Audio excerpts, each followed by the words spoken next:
Hey everyone, welcome back to the Binge Factor. I'm Tracy Hazzard, and I am going to level up our show. I'm going to ed up our show today because we're going to talk about the EdUp Experience with Dr. Joe Sallustio.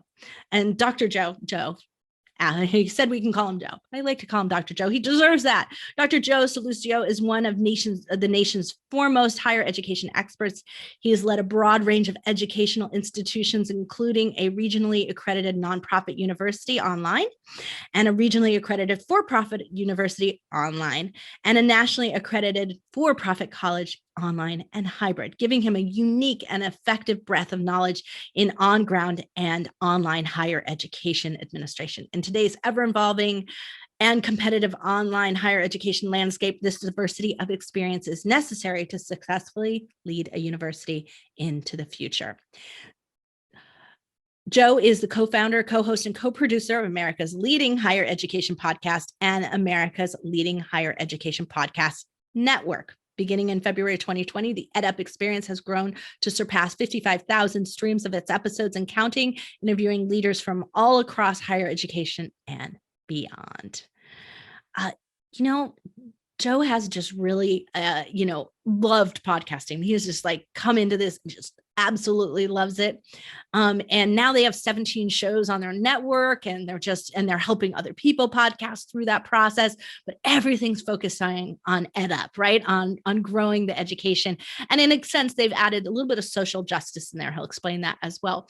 But really, it's just so interesting to see how you can grow from one show into a movement of things. And that's what I was really excited about, to have Dr. Joe Sallustio on today, so that we could really talk about that and talk about what the EdUp Experience has turned into.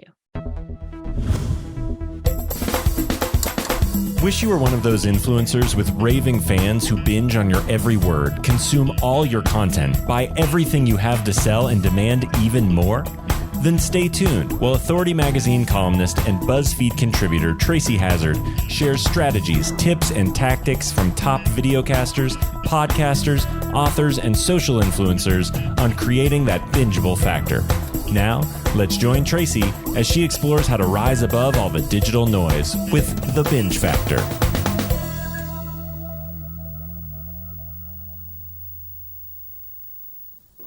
Joe, thanks so much for joining me. I get to talk to someone today who has not only a lot of podcast experience himself, you have a lot of co-host experience, which is rare too, and you have a network experience. So this is going to be a fun conversation today. I've been really looking forward to talking with you. Thank you for laying on the pressure really thick right at the beginning, Tracy, but I'm going to try to live up to the expectations here. I'm not worried. I've listened to your show, so I know you'll be just fine. So you started this podcast, and actually one of your early co-hosts kind of pushed you and gave you an impetus into doing it. But what made you want to do it? They say timing is everything, Tracy. And I really believe that to be the case. I was doing a podcast as a contract host with this other outfit. And it was just really a foray into podcasting. I really didn't know what I was doing. They provided a little bit of structure. And I finished my doctorate degree right in December of 2019. And it's true what they say, that you take your entire life and you wrap it around your homework, and because you have to, your dissertation, you have to get it done, or else you'd be in school forever. And then when it's done, you look around and you go, how did I live before this 3 to 4 years of a doctorate? I don't have know all this time. I have time, and I don't know what to do with it. And, should I go outside and cut the grass? Should I watch TV? So right at that time, my soon to be co-host, he didn't even know it yet. He'd sent me a text message and he said, "Hey man, we should do something together." Didn't even say the word podcast.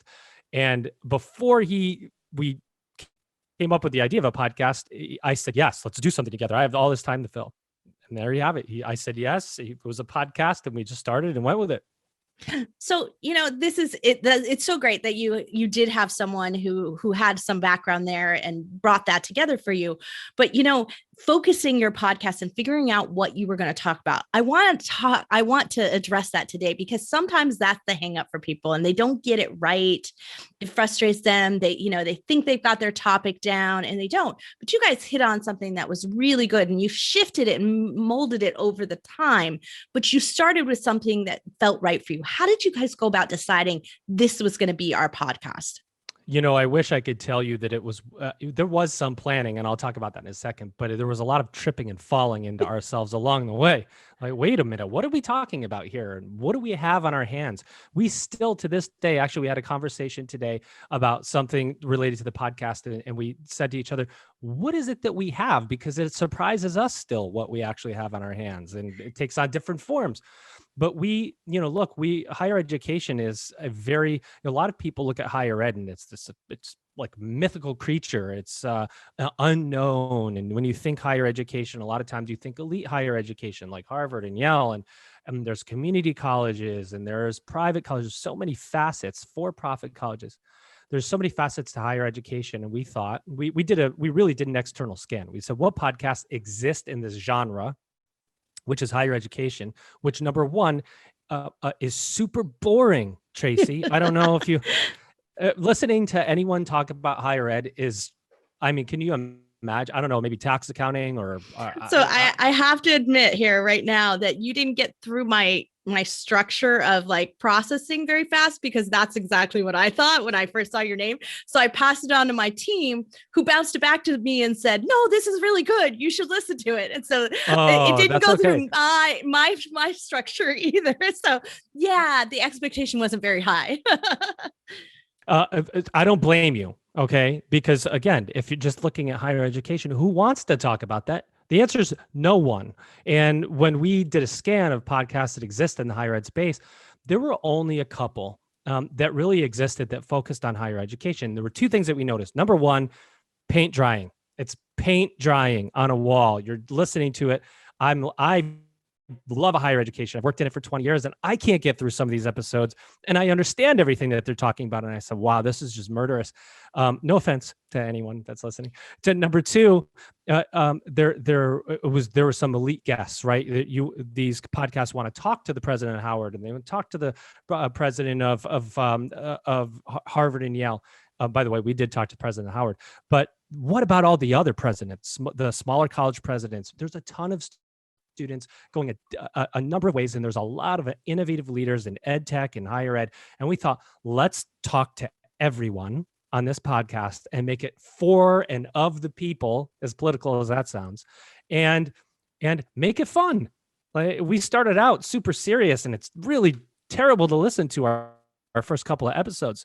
And then we said, heck with it. We're just going to roll with this, and we're going to make fun of each other, and we're going to make fun of higher education. And along the way, we'll talk about the issues so that somebody like yourself, Tracy, doesn't pass us over and go, oh God, these guys are terrible.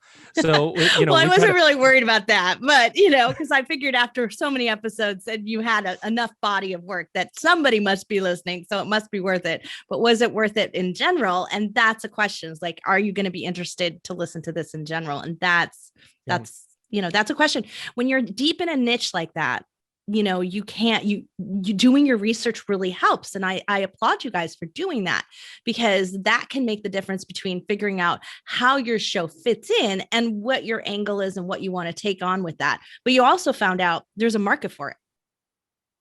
Well, and you have to iterate. We started figuring out who was listening. And anecdotally, we didn't have the sophistication to really understand who our audience was.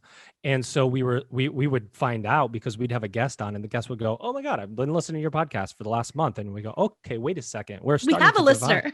we have, first of all, besides my wife and my co-host's wife and our producer's wife and our families, that's all we thought who was listening. And for a while that was true. And then it just sort of exploded. When I say exploded in higher education, mind you, it's not like the numbers are in the millions. I mean, we're talking about a really niche market, but you're talking about really high level business and industry professionals. We've discovered that really high level administrators and professionals were getting professional development from our podcast episodes. And so it became greater than how many listens can we get, and what kind of impact are we really having in the space, and what kind of impact are we having as professional development is something greater than just creating a podcast with no purpose, and it's purpose that really matters. It Purpose. I became love that you said something that. greater than listeners. It was about impact of the conversation. I love that, impact and purpose. Well, let's do some of our 5 things, because I do want to talk about the co-host dynamics and how you've added hosts and other things over time. But I want to save that for a minute, because some of these more mechanical things probably kind of went into your decision for some of those other things as well. So let's do that first. So the first thing that we really talk about is getting great guests. And you already just said now that you were looking at being expansive about your options for those guests.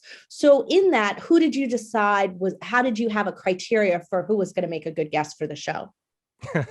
I laugh because we had no idea. We thought, let's go find college presidents who are at smaller colleges that probably don't have a lot of money to market themselves, where being on our podcast can become free, organic content that they can create, that they can then take and repurpose as many ways as they want to. Because you know as well as I do, Tracy, you can repurpose this podcast content a million ways from Sunday. You can turn it into transcripts and articles and audio clips and whatever the heck you want.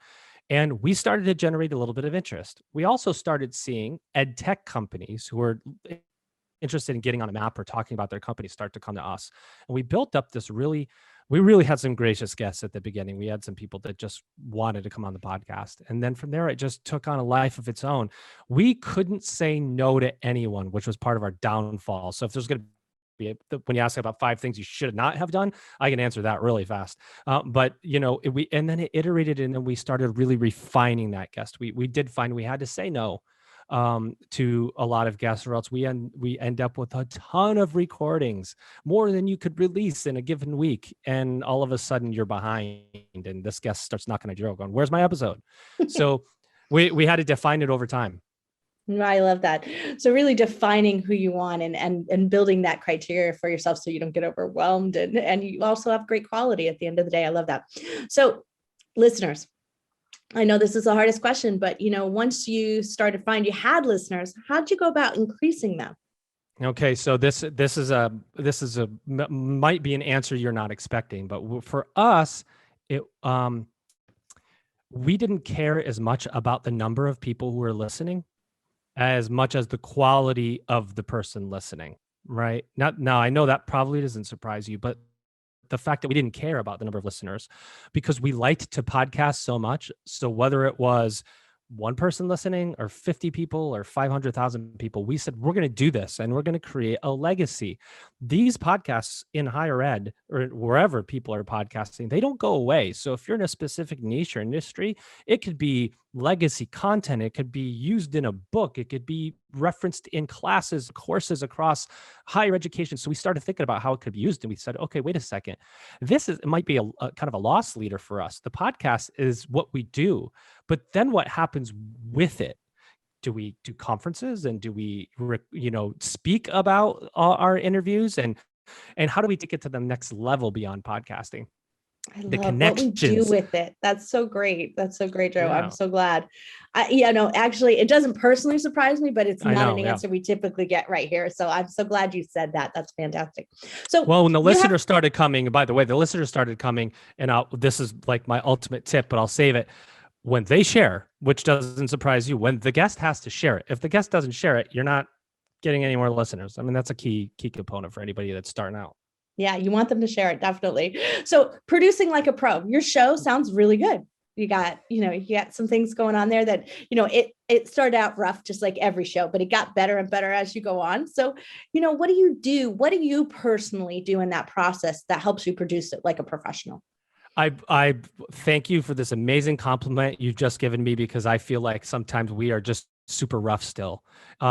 We decided we're not going to put so much here's what we said. We said we are about quantity, because there's so many missing conversations in higher ed. So we're going to put out as much content as possible.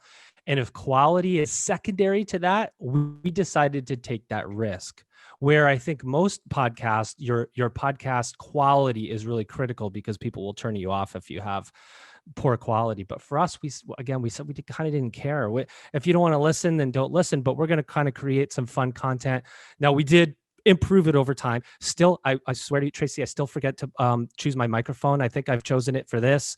It You have, or I would have told you. It defaults to the computer microphone, and then I'm getting ready to listen to this great guest named Tracy, and then I'm like, oh, wait a second, I never chose my good microphone. So that's why I take that compliment. I thank you so much for it, because sometimes I feel like an amateur when I do this. But again, it's like I try not to take myself too seriously. And Liz and Elvin, we just go, you know what, this is just fun for us, and we're not going to take it so serious that we're putting so much pressure on perfect audio quality. That can never be perfect. It's always, you're listening to yourself and you have too many you knows and so's and and it's just, that's part of the game. It's part of what it is. As long as it's not excruciating to listen to, like, really so bad that it hurts your ears. Exactly. There's really no problem there. But no, I mean, for the most part, I didn't listen to every one of your episodes. I'm sure you had some guests that had some rough audios, because it happens to all of us, right? You do the best you can. But on your end, it's very consistent, and that's important. So good for you. Well, thank you. Yeah. And so engagement, have you gotten some engagement, and how do you encourage that more with that audience and with your guests? Yeah. So we made a decision way at the beginning that we were going to pick a social media platform and dominate on that social media platform. I think it's really easy to go, okay, it's TikTok, it's LinkedIn, it's Instagram and Facebook, and what else is there now? Clubhouse. You got to pick something that you're good at and figure out where your audience is, first of all. And with higher ed administrators and professionals, that's where they were. That was the better crafted audience for us, was LinkedIn. So we put all of our eggs in the LinkedIn basket. And so when we release episodes, they're coming out on LinkedIn, we're tagging people, we're tagging their organizations, we're tagging people that they know. We actually will DM first and second level connections and say, hey, look, the person you know is in this podcast, check it out. And that creates engagement. Somebody listens to it, and then people started sharing our podcast and saying that it is a great podcast. Every time somebody does that, still blows our mind. When somebody shares our stuff and goes, hey, we listened to the EdUp Experience, we'll text each other and go, do you believe this still? They listened. Woo-hoo. Yeah. Well, that's great though. But I'm so glad you said about picking one, because, and you picked the best one. I mean, if someone had come to me from your team and asked for my strategic option for you, it would be go straight to LinkedIn, right? So you chose the one that was already more comfortable for you, I'm sure, because I'm sure that's where you were already in. So yeah, we were 3 higher ed professionals. Exactly. Yeah. So you already knew that. And so I think, and I bet you find it fairly easy to engage back and forth with your guests there too, which helps the engagement overall. If they share it, we're like, we just attack their post. All three of us, our business account, will all post, we'll all tag each other. So that if that guest posts or shares our post, but if they post something original with the link to the podcast episode, they will at least get 4 comments, one from me, one from Melvin, one from Liz, and one from our business account. And we do it every single time. Then we'll start tagging our pod, and we're in a higher ed pod of individuals that help engagement. So we also created an infrastructure within LinkedIn to help boost our podcast engagement and the engagement of the guests by kind of sicking our loyal fans and team and friends on those posts to give them a boost. And when those get a boost, the guest comes back and goes, oh, wow, I can't believe that I got that much engagement. How do you guys do it? And then that can create other revenue streams. Well, and that, I think right there, that tip right there, that's something that we're lucky enough to know on our team, because we have a large enough team. The co-hosting situation benefits you there.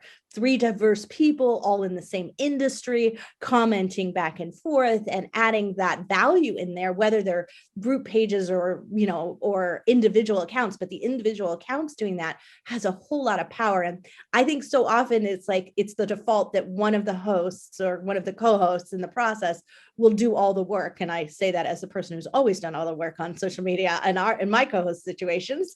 So and that actually doesn't have the boost that you found. Yeah. I mean, the multiple, as many people as you can put on it. Having the net, when you're talking about LinkedIn engagement too, you're talking about number of followers, and every time you comment on somebody, your followers are seeing it, their followers are seeing it. And between the 3 of us as a team at EdUp, we have over 100,000 followers. Liz, my co-host, has like 80,000 of them. So But every time we do something, it's in front of a lot of people, and it continues to just gain steam over time. And listeners come and they go, and sometimes it's the guests that they listen to and they don't listen in the next episode. But we again, it was for us. This is it really is a passion project, and it's a steamroller right now for us. So monetization, that's the last thing I ask about in my 5 things is how do you monetize your show? And you've been thinking about all these other things of what you're going to do with it. So what have you started with? What have you tried out in terms of monetization? Well, there's the traditional airtime, right? You're selling airtime, and in our case for higher education, it was once we defined the audience and we figured out who was listening, we thought, wait, there's companies that want to be in front of these buyers. Our audience is the buyer. These are higher ed professionals, administrators with budgets, with money to spend. And we found that the businesses, oh man, I'm hitting my screen. We found out the businesses wanted to be in front of these people. So that was one way that we were able to monetize. But it's really hard to do that continuously over time and earn something that's reasonable. I mean, you can earn a couple of bucks to go buy yourself sushi once in a while, but for our purposes, our audience seems like it's going to max out at some point, and so we needed other ways to monetize. So one way we're doing that coming up recently for us is we're actually doing live broadcasting from a conference. We're being paid to attend a conference, and it's a technology conference in higher education with a company called Anthology, who we've gotten very close with. And they're bringing us there to interview their guests on site. And it becomes part of I hate to say we're a novelty, but it becomes part of the media experience of this conference. So that is one way that we are seeing our business model change. And it's a really exciting change because it didn't, right? Our podcast started in late January of 2020, right before coronavirus. So we have a coronavirus business essentially. So this in-conference attendance in person is brand new for us. Really brand new. and I'm like, okay, can I go? Can we do this in person? And so it's figuring out this other way. And that's one way we're thinking about and monetizing it over time. Well, you and I are going to have a post conversation about this because we were doing this before the pandemic, then shut it down and didn't do it for a year. Now we're back up and running. So we have some big lessons learned on how what you need to prepare, what you can do, and what live events are like. I just did a coaching session for our clients actually on that this past week. So I'll happy to share that with you, Joe. Nice. And for those of you listening, as soon as that episode is posted in Feed Your Brand, which it will be because it's posted on our companion podcast. So we have the Binge Factor and Feed Your Brand. So when it's posted there, I'll absolutely link it up for all of you so you can check it out there as well. So you can get the tips that I'm going to talk about with Joe behind the scenes. So anyway, everyone, now I want to touch on your binge factor, Joe. I want to hit into your binge factor because you have hit it right. And I want to continue the conversation because I think this is where your network started sprouting from. So what I find is that when someone has a bingeable show, they don't always know it. So Joe, did you know people were binging on your show? No, I didn't think it would be humanly possible to binge higher education podcast material, to be honest. And I'm still surprised when somebody tells us, hey, listen to the last 5-7 episodes yesterday or the day before, and it literally will still blow my mind. We try to, we think we have something special with our dynamic, my co-host Liz and I, and then the producer Elvin, where it's the mix of when we said we wanted to make it fun, we try to make it funny. That by it's self-deprecating humor and it's making fun of each other. Like my co-host revealed that she can't ride a bike. I rode that through the entire episode. That one of the episodes, one of our guests said it's like pulling, looking under the hood. And I said it's kind of like riding the bike, learning to ride the bike, fixing the bike while you're riding it, right? So making jokes along the way to make it more engaging and try to transcend higher education and pick up maybe a pop culture a listener every now and then that's kind of interested in us as much. So I think it's the combination of us that makes the content bingeable because honest to gosh, and I mean this with complete passion in my heart for higher ed because I've worked at it for 20 years.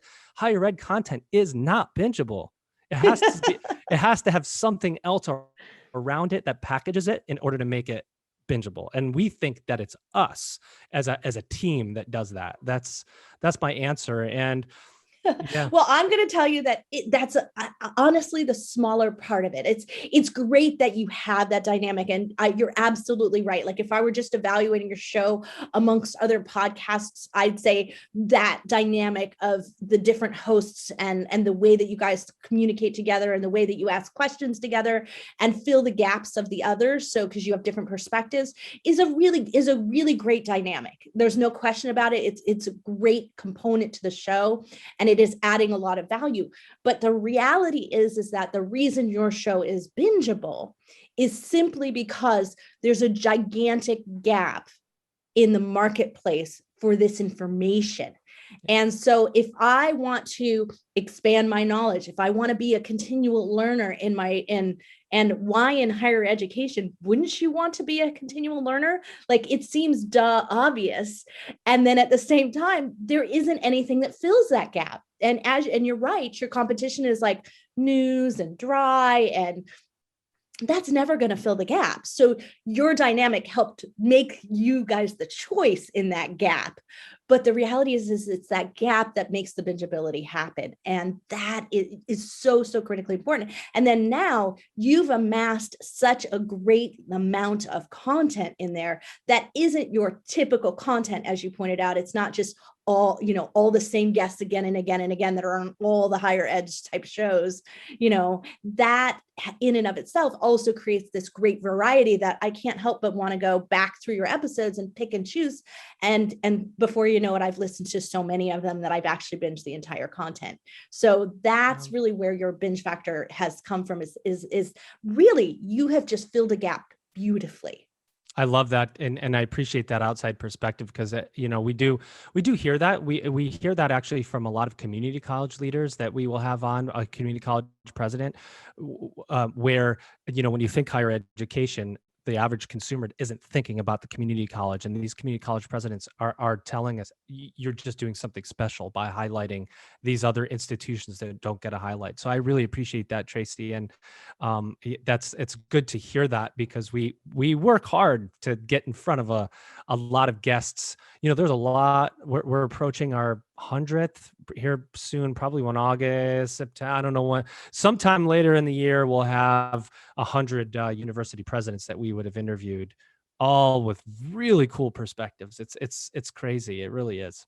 Well, I can't wait to see what you do with that when you've got 100 under your belt. What is that spin-off book, that article? What do these things look like? I'm looking forward to hearing what you do on that. One of the things you've done that I really want to spend some time on is you've opened up and you've started a network, the EdUp network.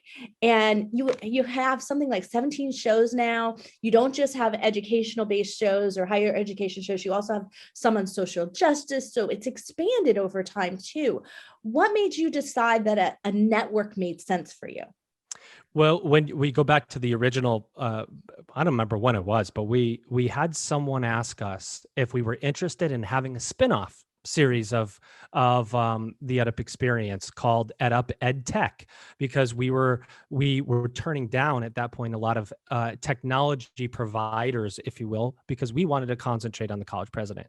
So we created a spinoff, called it a spinoff. I don't even know if that's a podcasting term of any sure, kind. Why not? It's like a movie thing. spinoff. Yeah. And this beautiful person, her name's Holly Owens, she started EdUp EdTech under our brand. And so we said, well, wait a minute. We know this guy in Australia, and his name is Warren Kennard. And could he start EdUp Australia? And we started going, well, what if we had EdUp China and EdUp India? Okay, well, then we got a little too big for our britches, and we kind of zeroed it down a little bit, and we created 5 spinoffs of the EdUp Experience brand. And once that started gaining steam, we had other podcasts that were in education or higher education come to us and say, hey, look, your brand is really dominating in the space. Can we be part of it? Can we be part of this? And we started looking at them as affiliates, saying we want to bring on affiliate podcasts.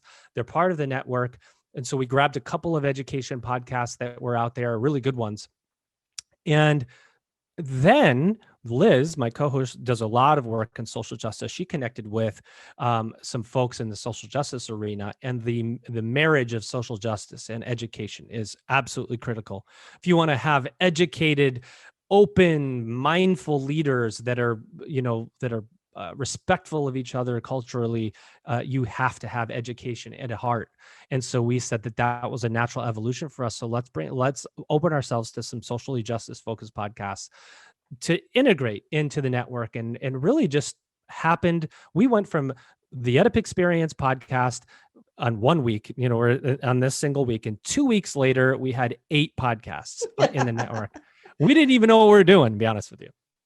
Oh my goodness. I love that. I love that progression of it. Well, what is your thought about how to, have the network working for you and working towards, overall monetization and keeping everybody going? Because now you got to keep everybody going as their podcasts are, exploring different areas. You want to keep that variety going. Yeah. And I think that's critical. A part of the network expansion for us was we understand that not every podcast we take on under the brand is going to make money. We know that, but we feel a responsibility to boost them.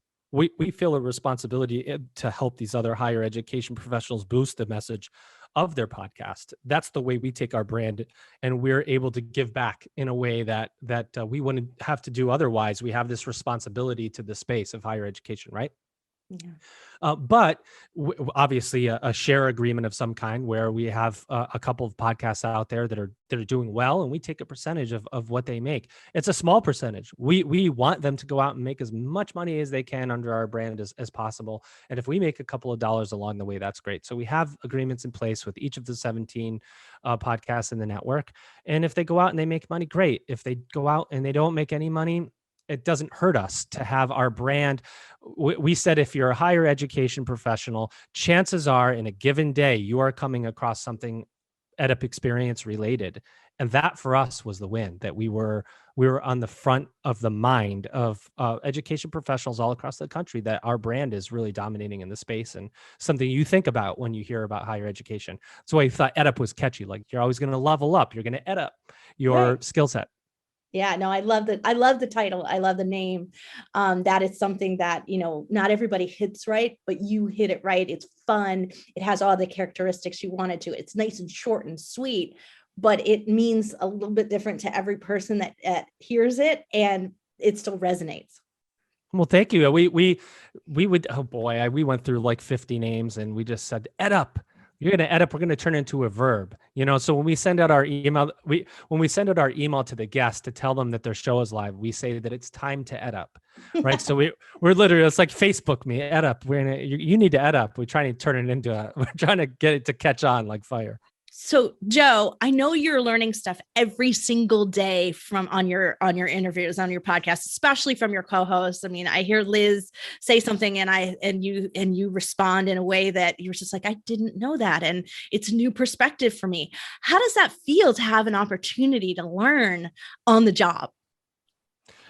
It's humbling, to be honest with you. It's brain breaking sometimes to be like, collating and collecting all of this information, from the leaders that are changing the minds of our kids and youth and adults going back to school and learning, and the responsibility that each of these college presidents and leaders and CEOs have.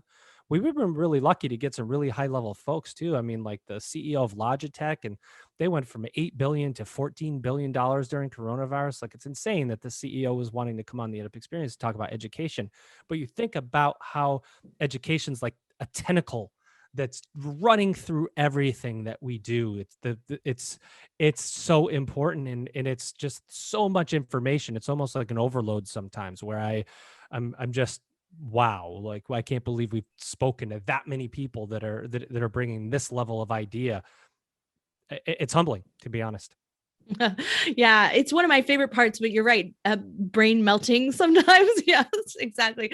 I have like too much information. I've got to, you got to figure out how to collate. You're right about that. Yeah, it's so much you have to like synthesize it. And, somebody says something, you're like, oh, wow. I mean, whoa, that's so amazing. How do we take that, and what do we do with this piece of information? Because everybody should know about it. And it's really, and then to hear how grateful our guests are too, that they have the opportunity to be on a podcast, a higher ed podcast, and be pushed out in social media in a way that that they don't even do at their own institution in the way that we can do it, because we've created the platform for it. So it's their appreciation, the gratefulness, and it is really truly humbling. We try to stay really humble too. That's why I'm like, oh no, our value, we don't even know what our value is, because we don't want to get to the elite level where we're just going, oh, we only want to interview Ivy League presidents. That'd be great if they want to come on, but if I never interview an Ivy League president, I really don't care. There's a lot of other college presidents out there for me to interview. So we want to. There's a lot to learn out there, right? Yeah. Yeah. You know, that's one of the things. I love those stories that we don't hear every single day, that aren't hyped up. And I wrote a column for Inc. magazine for 4 years, and they kept downplaying and saying, no, we want to hear stories about Elon Musk and stories about, Steve Jobs. And I was like, he's dead. I can't interview him. Like, it's like, these people are real. They're here. Yeah. I want their story. I want to hear about them, because they're struggling with that day to day of making the, in your case, the educational environment better, making it, better for my kids as they grow up, and, things like that. I want to hear those stories. The ones who've gone through it and are super successful or have this gigantic budget, not so much, because not everybody can do that. And it's, what's one of the most impactful things that's happening right now is the equity piece, right? It's the access to education that's been really revealed due to coronavirus. And there's some amazing leaders out there in the community college area, private colleges, that are doing really hard work of re-engaging a student population that has disappeared, right? You think about a community college student that's one little car fender bender away from quitting school. That person leaves the educational infrastructure to go get a job because they have a sick family member during coronavirus. They don't come back. What does that mean for our economy? What does that mean for our supply chain, for gross domestic product as you look into the future, when you've lost an entire generation of workers? So that's a huge responsibility to find first gen students of color, bring education to them. So there's a lot of great leaders out there doing that level of impactful work societally that's helps all of us in the future.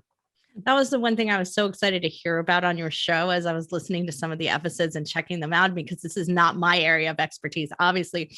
But I have a niece who just graduated from high school and chose not to go to college, even though she got into quite a few of them. And she decided to just do the community college and work thing, because she's just had this incredibly bad last year of high school experience that is making her say, well, it's not that important to me anymore. And I just keep thinking back, because I had such a great college experience, everything was so good about it. I keep thinking, oh, you're missing it. But no amount of me saying that is going to change that. And it's going to really take the schools getting them excited about education again to make the difference. It's, us aunts and uncles and parents can't do that. Which is really interesting, because students today are a lot more debt conscious than I was. I didn't really understand debt. My parents certainly did when they were taking out money to send me to college. But students today are really debt conscious. And so choosing a community college and getting those general education courses out of the way saves that student thousands, tens of thousands of dollars. Now, she might end up going to the university and getting the experience for 2 years that you and I probably imagined that we had. And you know what? That's going to be great for her. Yeah. And that's what I was like, it's my baggage. I'm sure of it. Yeah. And so, yeah, but this is so great. This is why I love my job here, because I get to hear about shows and different aspects of industries that I knew nothing about. And now I was like, oh, wait, you want to know about higher education? I got the expert for you. You got to go see Dr. Joe. So, and so it's watch out now. Yeah, that's right. I got the EdUp experience for you, and so that's so great that I have that ability to do that. If I can remember everybody's name, which is starting to get to be a problem after hundreds and hundreds of episodes doing this, but I can usually find it pretty quickly. That's it. Well, and you'll remember the show name, right? If it's a really good show I name, usually remember the show name. The host name I struggle with, and a lot of times I'll mix a couple of them up because everyone has different names. Like your name's Joe and there's another one Joe, and I'll start to mix their last names up. I don't think I'll forget yours because it's pretty unusual, but thank you. So anyway, Joe, I hear that you seem very glad that you started a podcast, and I'm sure there's a lot of other people out there thinking about, I've had this idea. Otherwise, you wouldn't be listening to this show here. That you've been thinking about podcasts. What advice do you have for them? Don't take yourself too seriously. Just start. There's no there's not, perfection doesn't exist, especially in your first group of episodes. But if you don't start and get on the microphone and start talking, I mean, define your topic, try to think about who your topic is going to resonate with, but just give it a shot. Record something and put it out there, and let your friends and family listen at least and give you some feedback so that you can iterate through it. But I think, you know what, one of the mistakes we made right at the beginning, if you listen to show number 6 and show number 66, it is way different. And we were stiff. We were just like another higher education podcast in those first, I don't know, 15 or so episodes. And we just said, what are we doing? So let's take ourselves way less serious. Let's have fun with it, because if we're not having fun doing it, it is a commitment. There's no doubt. There's a lot of hours. And if you're doing it yourself like we are, you know, it's just the 3 of us. So we're doing all the recording, editing, scheduling, graphics, artwork, all of it. It takes a lot of time. And if you're not having fun doing it, then don't do it. You have to enjoy it, and therefore then don't take yourself too seriously. Just get started, and you can get started for free. You can get a pair of your Apple headphones and Zoom and go to it. Yeah, absolutely. Well, Joe, thank you for that. I appreciate that. So what's next? How's EdUp going to EdUp next? Oh, there's a good question. You know what? Sometimes I would say we're not sure. We're not sure. We're for us, we're going to be passing about our 70,000th download here soon. That's pretty significant for us. Really significant. You should be really proud of your show. Thank you. We'd never imagined. We thought we could get to 700 or 7,000. That would be massive. So 70,000, and you know, it took us 9 months to get our first 10,000 and 8 months to get our next 60. So it shows you that growth. We're starting to discover that ways to monetize. And so, you know, what's next for EdUp is really taking advantage of the brand that we've built for free, essentially, all of our hard work. How do we get paid for it now? How do we get paid in a way that's meaningful and where we can still bring value to others? And so using our connections, using our resources, taking advantage of the speaking opportunities that we have to generate some income, so that maybe, Tracy, we could write that book. I mean, we have 200 and something college leaders all talking about what the future of higher education looks like. If there was an idea for a book, that would definitely be it, right? Yep. And then what happens next? We're going to keep doing episodes. We're going to keep getting those college leaders in. We might scale back a little bit and make sure that our episodes are more meaningful. Then, you know, because there's this quality over quantity, or, you know, how do you send them out all episodes all at once, like a Netflix model? Do you do them one at a time? Or so we're figuring all that stuff out still. But what's next is episode 300 here will be on the horizon soon. Oh, no. So looking forward to hearing what's up next for you. And we're going to have you come back on. And as your network gets even more monetized in itself, we'll have to do a network-based show. And I look forward to having you back. I would be an honor to be back. Okay, wonderful. Well, thank you, Joe, so much. The EdUp Experience, you're going to find all the information for it at the Binge Factor, thebingefactor.com, where we'll have all the links to EdUp and the whole network of shows that Joe's got going on here.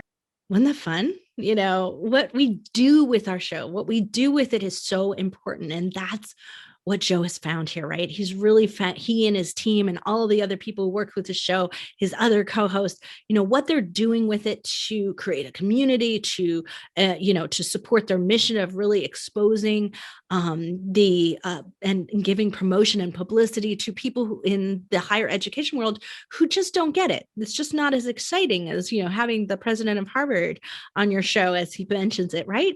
But these are people who are educating our children, are educating us. And to be able to see that and hear that and give them an opportunity to speak about what they're doing and what they're putting into thing helps them build trust, authority, and, you know, of course, a little bit of publicity in the process. And that is a tremendous thing, and something that's just, you know, not usually as exciting. Education, right? Higher education. And, you know, I also think that what Joe has built in his show is so fascinating because, you know, thinking about coming in something that could have been so dry and turning it into something that's dynamic and interesting and story-based, and, you know, really building all of that has, I think, served him really well. And it has focused the network itself on doing some really good practices with all their shows. So they're learning from some of the best in the process out there. So the EdUp Experience, fabulous show. You're going to want to check it out. Maybe it's not your cup of tea from types of shows. I talk about this all the time. Sometimes these aren't the shows that I would end up subscribing in. I'm not exactly their user base. But then again, there's this one episode that drops in and it's just perfect for something I needed to hear right at this moment, because maybe it's something that my niece who's going off to college is struggling with, right? Or, whatever that might be. So you never know. And this is a trick out there, something that a lot of good podcast researchers do, right? I do it all the time, is we not only just search for a show, but sometimes we search for topics. So making sure that our shows really tap into those different topics and let people know about them through the way they're titled, through the descriptions that they bring, is really important, because you never know when someone might want to just learn something and then end up realizing that your show is the exact place to get even more than that one thing. So keep that in mind as you go forward. And I think that's one of the things you'll find out by checking out the EdUp Experience.